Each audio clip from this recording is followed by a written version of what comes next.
আসসালামু আলাইকুম। আজ আমি ডোনাট বানাবো। তো ডোনাটটা কিভাবে বানালাম দেখেন আপনারা। আপনাদের আমি শেখাচ্ছি না, বাট আমি যেভাবে বানাই ঠিক শেপটাই আপনাদের মাঝে তুলে ধরলাম।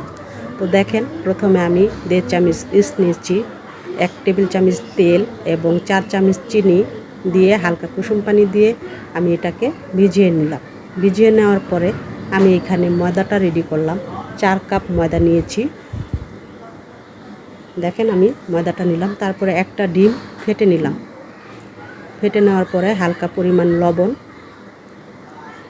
তারপরে নিলাম ডিম দিয়ে একসাথে মিক্স করে আমি এটাকে রাখলাম।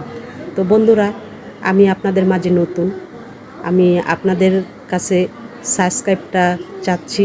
আমার চ্যানেলটাকে একটু সাবস্ক্রাইব করে দিবেন। আর আপনারা কমেন্ট বক্স